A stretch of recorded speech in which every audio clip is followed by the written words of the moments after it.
안녕하세요. 자유 유튜브 더 자윤입니다. 오늘의 금요 리포트, 메모리 반도체 슈퍼 사이클을 기다리는 시간, 우보천리 멀리 본다라는 제목으로 이야기를 한번 해볼까 합니다.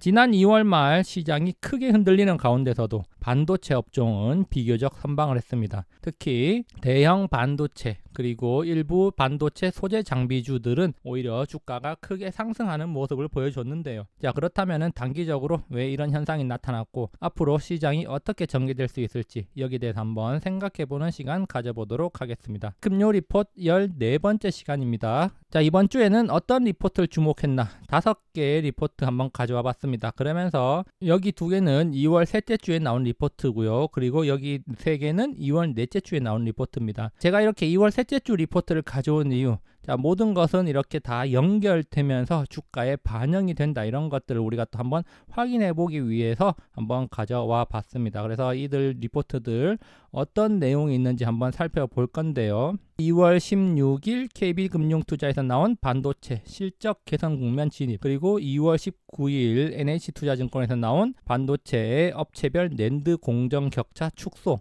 SK증권에서 23일날 나온 반도체 시세보다는 기업을 사는 마음으로, 그리고 마찬가지로 23일 케이프투자증권에서 나온 공급 이슈는 언제나 좋은 결말, 그리고 마지막으로 24일 날 나온 NH투자증권의 2021년 2분기 D램 고정거래가 13% 상승 예상이라는 제목의 리포트 한번 가져와 봤습니다. 자, 그렇다면 이들 리포트에서 어떤 내용을 다루고 있는지 핵심적인 내용 한번 체크해 보고요. 그러면서 앞으로 우리가 반도체 업종에 대해서 어떤 포지션을 유지하면 좋을지 여기에 대해서 한번 생각해 보는 시간 가져보도록 하겠습니다. 다시 반도체 조용히 슈퍼 사이클을 기다린다. 그래서 제가 우보천리라는 말을 첫 페이지에서 한번 이야기해 봤습니다. 자, 2021년 반도체가 좋을 것이라는 건 공공연한 사실이다, 제가 이렇게 생각을 하는데요. 금요 리포트만 해도 다시 돌고 돌아서 반도체입니다. 자, 지금까지 총 14번의 금요 리포트 중에서 오늘 포함해서 3번이 반도체와 관련되는 이야기입니다. 그래서 제가 지난 2020년 11월 20일 날 금요 리포트 2번째 반도체 지금 투자해도 될까라는 영상 한번 올린 바 있고요. 그리고 2020년 12월 12일 날 금요 리포트 5번째에서 한국 증시 더 큰 놈이 온다, 반도체 뭐가 그렇게 대단해 라는 제목으로 한번 올린 바 있습니다. 그리고 지금 2021년 3월은 반도체 이야기를 듣고 나서 시작해보는 것 어떨까라는 생각으로 한번 이렇게 시간을 마련해 봤습니다. 반도체 업종, 물론 모든 종목이 그런 거 아니지만 반도체 업종에 속한 여러 종목들, 자, 2월 하락 조정장에서 강한 모습을 보여주면서 좀 부각이 됐습니다. 몇몇 종목들이 유난히 강한 모습을 보여줬는데 대표적으로 삼성전자 별로 빠지지 않았고요. SK하이닉스 같은 경우는 오히려 큰 폭의 상승세를 보여줬습니다. 그러면서 또 반도체 장비 소재주들 중에서 이슈가 있는 종목들 매우 강한 모습을 보여줬습니다. 상대적으로 다른 업종 종목들, 특히 2차전지 관련주들이 크게 떨어지면서 반도체 업종 상대적으로 하락장에서 빛나는 모습 보여줬습니다. 그래서 제가 여기 보시면은 2020년 12월 1일 이후에 반도체 종목 몇 개 흐름 한번 가져와 봤는데요. 삼성전자 같은 경우 1월 중순 이후로 계속해서 조정받으면서 수익률이 좀 떨어졌지만 여전히 코스피 수익률 상회하고 있는 거 확인할 수 있고요. 그리고 코스닥 수익률에 비해서는 선방하고 있는 모습 확인할 수 있습니다. 자, 그러면서 하이닉스 같은 경우는 2월 말 들어서 크게 오르면서 12월 초 대비해서 44% 정도의 수익률을 보여주고 있고요. 그리고 반도체 소재주로 분류되는 한땡땡 종목 같은 경우는 12월 말 이후 수익률 51%, 그리고 장비주로 분류되는 인땡땡 종목 같은 경우는 12월 말 이후로 수익률 69% 기록하고 있는 거 확인할 수 있습니다. 특히 여기서 눈여겨볼 점은 2월 중순 이후 하락장에서 빛나고 있는 이들 종목들 한번 확인할 수 있고요.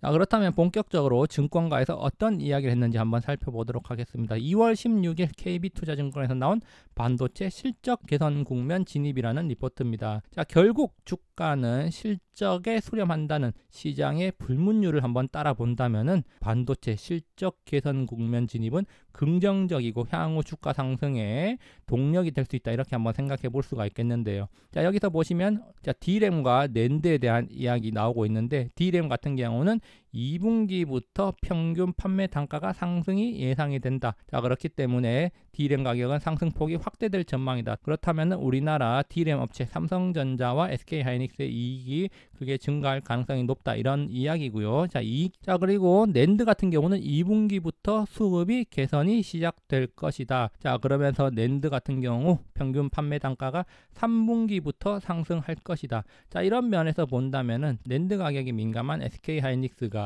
3분기 가격 상승 기대감 때문에 오른 측면이 있지 않나. 자, 실적 개선 여지가 충분해졌기 때문에 오른 측면이 있지 않나, 이런 생각을 또 한번 해보게 됩니다. 자, 그리고 2월 19일 NH투자증권에서 나온 업체별 낸드 공정 격차 축소라는 리포트 한번 살펴보면 결국 반도체 단가 상승은 이익 상승으로 이어질 것이다, 이런 이야기가 나오고 있고요. 자, 그러면서 3분기부터 낸드 고정거래 가격 상승이 예상된다. 2021년 공급 증가 둔화세로 인해서 하반기 낸드 고정거래 가격 상승 개선될 것이다. 자, 이래 인해서 가장 큰 수혜를 받을 수 있는 회사는 SK하이닉스다. 다른 주요 낸드 업체들 보면은 삼성전자, 키옥시아, 하이닉스, 마이크론 이렇게 있는데 다른 기업들은 이미 2020년 1분기부터 이익률이 플러스로 전환되어서 흐르고 있었습니다. 자, 그렇지만 하이닉스만 유독 마이너스 때 머물고 있었는데요. 자, 그런데 3분기 이후로 고정거래 가격이 상승한다면은 하이닉스 역시 이익률이 이제는 플러스로 전환될 수 있지 않을까. 그렇다면은 실적 개선에 매우 큰 영향을 줄 것이고, 자, 이 같은 예상이 나오면서 하이닉스에 대한 매수세가 증가한 게 아닌가, 자, 이런 생각을 또 하게 됩니다. 자, 2월 24일 NH투자증권에서 나온 2021년 2분기 D램 고정가 13% 예상이라는 제목의 리포트 있는데요. 자, 그러면서 투자 및 기술 이슈로 공급 증가세는 둔화될 것이고,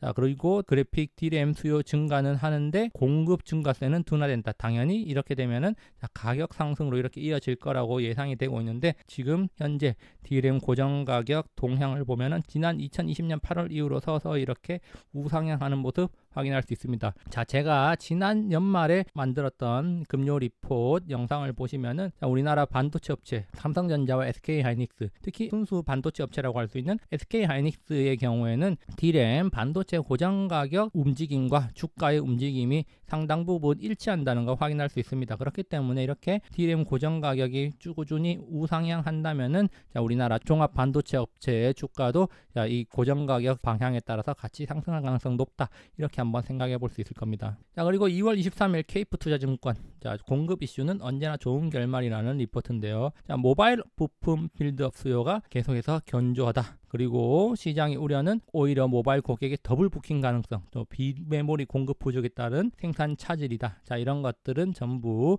지금 가격 상승으로 연결이 될 수 있을 것이다, 이런 이야기 나오고 있고요. 자, 그러면서 수요가 시장의 예상치를 상회할 경우 D램 가격 상승률은 더욱더 가팔라질 것이다. 앞서 살펴봤지만 D램 고정가 계속 상승하고 있는데, 자, 이렇게 수요가 지금 계속해서 늘어난다면은 또 오버부킹이 나온다면은 계속 더 가파른 상승세를 보여줄 가능성이 있다. 다시 말해서 우리나라 반도체 업체들한테 긍정적이라고 할 수가 있다, 이렇게 이야기를 하고 있는 겁니다. 자, 그러면서 케이프투자증권에서는 삼성전자 기존 전망과 변함없이 적극적인 낸드 투자 기조를 이어갈 것이다, 이런 이야기 하고 있고요. 여기서는 탑픽으로 반도체 장비 업체, 자, 유진테크, 원익, IPS, 테스와 같은 전통적 주도주들을 한번 추천하고 관심 가져봐라, 이런 이야기까지 하고 있습니다. 그래서 탑픽으로 5개 종목 이렇게 이야기를 하고 있고요. 자, 그리고 SK증권의 시세보다는 기업을 사는 마음으로라는 제목의 리포트 한번 살펴보면요. 자, 분기별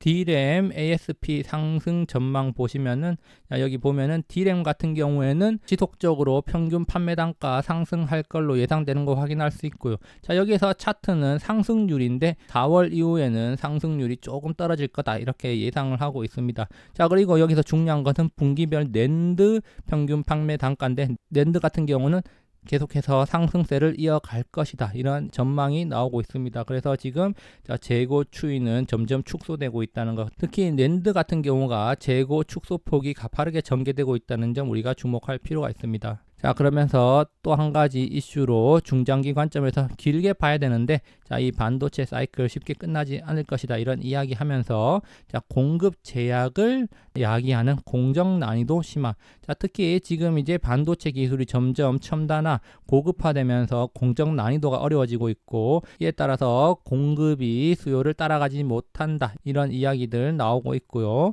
자, 공정 난이도 심화 해결을 위해서는 구조 변경 그리고 소재 변경, 신규 공정 개발, 장비 개발이 필요한데 자, 이들은 반도체 서플라이 체인 전체적으로 매우 좋은 기회가 될 것이다 이런 이야기 하고 있습니다. 그래서 여기서 이제 뭐 D램 그리고 낸드 그리고 또 파운드리에 대한 이야기까지 자세하게 다루고 있는데 자, 이런 것들 이 증권사 리포트 읽어보면은 한번 확인할 수 있을 것 같고요. 자, 그러면서 이제 뒤쪽에서는 자, SK증권에서 반도체 서플라이 체인 펀더멘탈 29선이라고 해서 우리나라 반도체 소재 장비 기업들 29개를 뽑아서 이렇게 쭉 정리를 해놨습니다. 그래서 인프라, 장치, 전공정 장비, 전공정 부품, 소재 기업들 이렇게 나열이 돼 있고요. 자, 그리고 또 여기 보면은 후공정에서 후공정 테스트, 후공정 검사, 후공정 테스트 아웃소싱, 후공정 패키징 장비 기업들 이렇게 나와 있습니다. 이 종목 리스트는 정지 화면으로 해놓고 확인하시거나 SK증권 홈페이지에서 리포트 확인하면 될 것 같습니다. 결론입니다.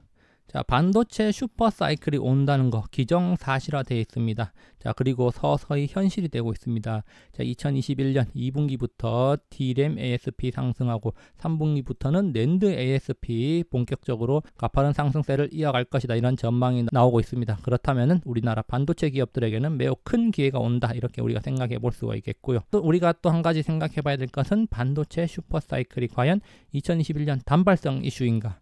판 돌아가는 것을 보면 이제 시작이다 이렇게 볼 수가 있겠습니다. 2016년과 2017년 2년 동안 이어졌던 반디 장세를 한번 생각해 본다면은 최소한 이 사이클은 2년은 갈 수가 있을 것인데 자, 그렇다면은 지금부터 최소 1년 이상은 더 가야 되지 않을까 이런 생각 한번 해봅니다. 자, 그래서 제가 하고 싶은 말 바로 우보천리 호시우보 천천히 길게 보고 확실하게 가자 이런 말입니다. 자, 천천히 가되 꾸준히 목표물을 놓치지 않고 꽉 물고 가야 된다 이런 말이겠죠. 자, 여기까지 영상 감상해 주셔서 감사하고요. 항상 즐거운 하루 보내시기 바랍니다. 감사합니다.